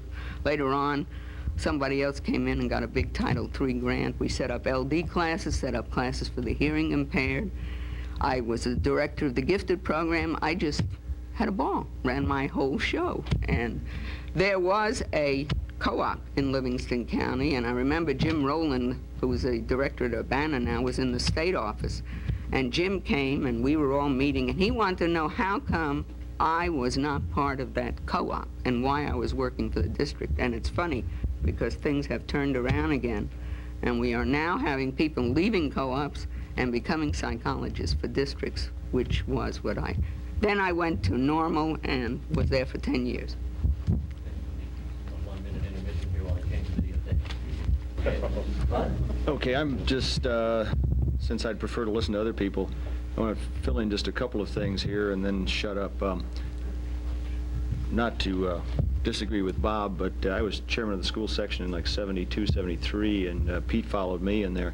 And we were just comparing notes, and we did have something in the neighborhood of 400 school psychologists as members of the school section. That was a very interesting time in terms of the development of NASP and attempting to keep the school section together. There was a lot of conflict, so that I think the conflict created interest, created members. And I think, if I'm not mistaken, maybe Fred, you know this, I think we were the first and maybe only APA affiliate subsection who was also a NASP affiliate, a NASP state. Unfortunately, that was true. Yeah, I know. Fred and I had a few words about that a few years back. The one thing, just from a historical perspective, that I want to comment on and then turn it over to Pete is, I work in a high school, and I remember back in '72, I was looking through some minutes, and we had a meeting calling together all of those people who worked in a high school setting, as school psychologists, and it was either 6 or 8 of us showed up. We had a meeting similar to that 2 years ago or 3 years ago here at ISPA, and I don't have any idea how many showed up because they were coming out of the walls. I think that's a historical thing that at least I've got some feeling for, and now NASP is considering even, they've got a subsection almost that's dealing strictly with high school level things. Oh, Pete. Thanks. I too am going to say just a few words here. I succeeded Bud as chairman of the school section of the Illinois Psychological Association. But prior to that time, I had some real fond memories of the work that I did with the newsletter for 4 years following the esteemed Mr. Dornbeck there. Some things I think are really interesting in terms of how they develop and then lack development. In 1970, I was looking through these newsletters. In 1970, the real issue going on in the school section was paraprofessionals. I haven't heard that term bandied around for several years now. I understand it is still in some other states, but paraprofessionals to do the, quote, testing. That seems to have become a dead issue. One thing just that I like to express here is how, in my opinion, people now know what school psychology is. 15 years ago, if you would talk to a parent about psychology, they'd have no idea what you were talking about. This is my opinion. Now, it appears to me that many parents seek out school psychological services, which is a complete turnaround of 15 years. I quit. You're next. Okay. When I entered the University of Chicago in 1934, there was no clinical psychology program due to the opposition of Thurstone, who felt that clinical work was unscientific. But there were clinical courses on campus if you hunted for them, and I had courses with Andy Brown, who was at that time chief psychologist at the Institute for Juvenile Research, Mandel Sherman, who at that time was the head of the orthogenic school, Franz Alexander, who was head of the Institute for Psychoanalysis in Chicago, Marion Monroe in the education department, who was specialized in diagnostic testing, reading, and other educational problems.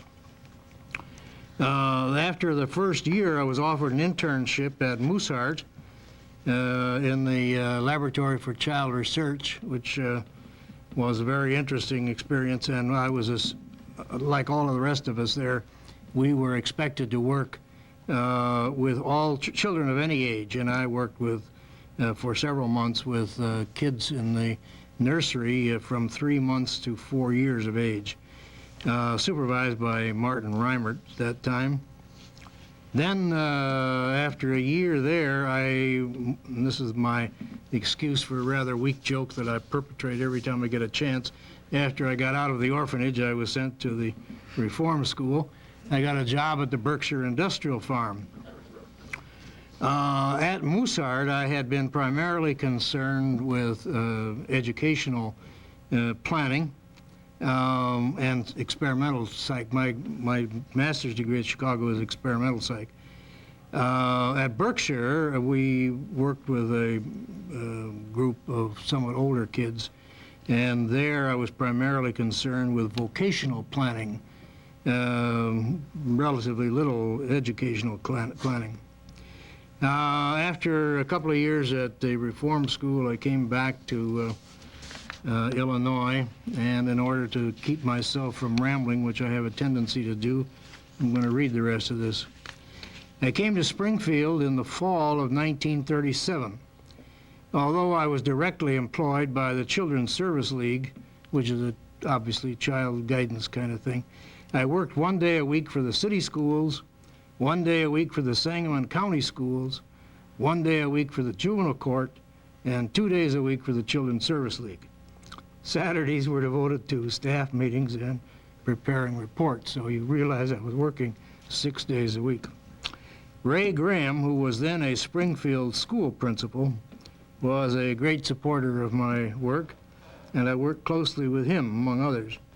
Andy Brown of IJR and the University of Chicago represented the Illinois Association of Applied Psychologists. He was active in seeking legislation for psychology and came often to Springfield to visit legislators and to lobby for legislative activity. On several occasions, he stayed with us, and then I went with him on visits to legislators. Francis Peirce, who was at the IJR, also came on similar visits, and a number of others. School facilities in the county were often very primitive, especially in the many one-room schools. At that time, Illinois was reported to have more one-room schools than any other state in the Union. More than once, examinations were conducted in the only place where privacy could be obtained.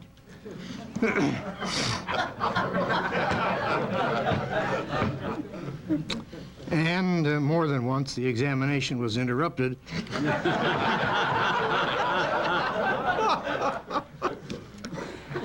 The basic purpose of most requests for service was to obtain an evaluation of intellectual ability and educational skills, primarily for educational planning, but also very often to assist in having children removed from the school and placed in an institution, Lincoln particularly.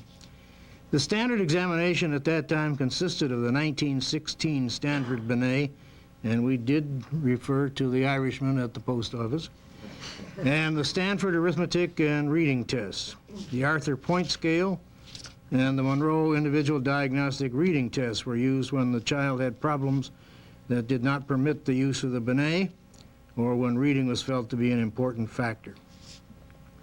Parents were not always in favor of the school examinations, and some objected vigorously and physically. One PTA meeting in a school where I was describing the program and its purposes turned into a veritable, truly a riot, when a member of the audience objected to the tests on the basis that, quote, "Those are the same tests they gave me when I was in Pontiac."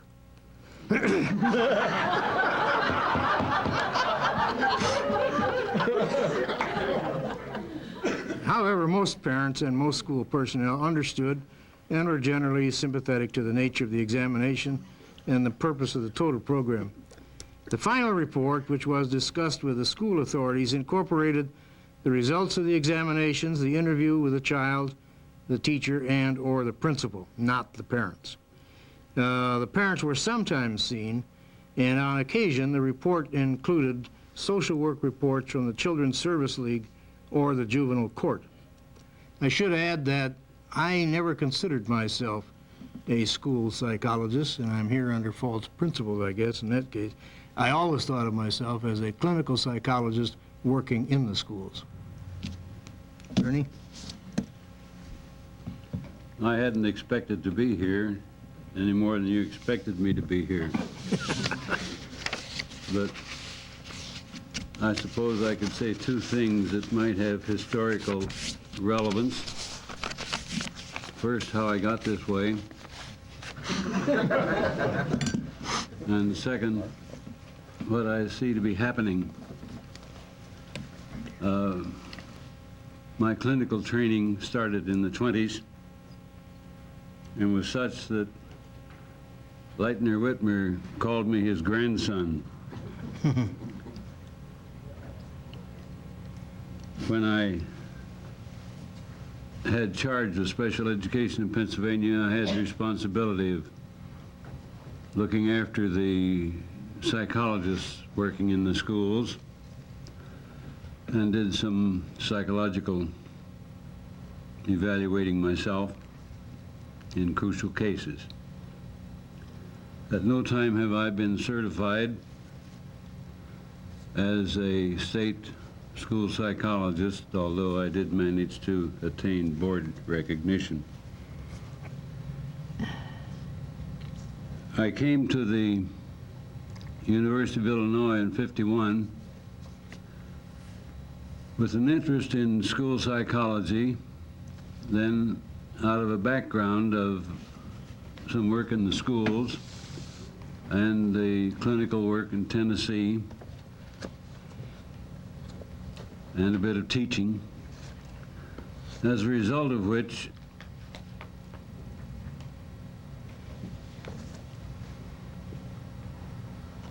contributed somewhat with some familiarity of contact with Division 16 and APA, I decided that we should have a program for school psychology at the University of Tennessee. We set up a committee of educators, College of Education, Department of Psychology, and we set up a program. As you might expect, the students bitched with some justification. They claimed that the program was really 2 degrees. In my enthusiasm and conviction, I managed to have included in the doctoral program pretty thorough coverage of a number of things that I won't go into now, but which I felt and managed to convince them that they felt was crucial to the proper functioning of school psychologists.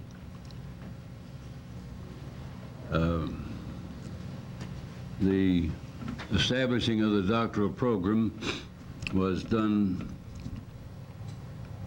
through some resistance.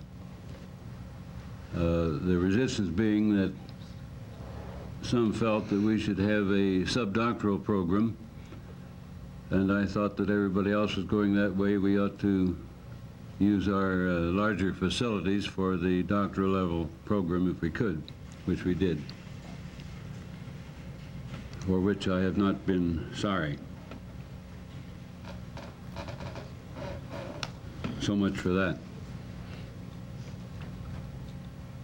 In an entirely different vein, allusion was made to this Public Law 94-142. It gave me the willies when I read it, and it continues to give me the willies, and some of the outcomes of it have given me the psychoeducational willies. What gives me great concern, and this is just generalized, ineffective, because I'm out of the battle arena now. I fear ineffective bitching, but I'm concerned that the testing, and that's what it is testing, that is being done, that is being implemented, or used to implement much of that law, is low-level, oversimplified psychometric testing instead of psychological assessment. I am very concerned that we are not getting, with 4 tests from a Wechsler, the RAT, and maybe something else, an adequate psychoeducational picture of the capabilities of a child.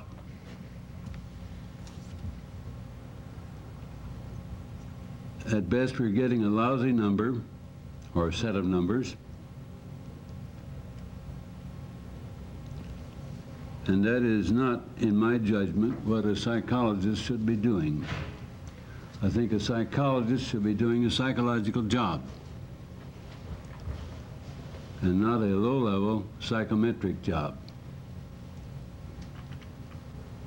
I taught at Purdue after they threw me out of Illinois because of my senility.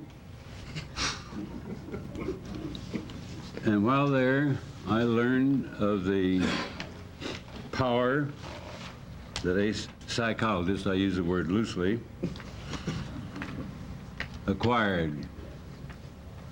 He was promoted to be supervisor of the psychological work in a large system in Indiana, such that he required that 4 individual tests, he called them examinations, be performed by each of his psychometric staff, he called it psychological staff, and that the results be turned over to him, that he would write up the reports and make the decision what to do with the children. Now, with an efficient person like that, you can imagine the raise he would get. This is not an imaginary situation. I was next door to the community in which that took place. I think the psychological group must take a stand on this kind of thing. How, I don't know. But I think if we don't maintain our standards, we who should know best what those standards should be, then we can't expect others to take the stand for us. That's it.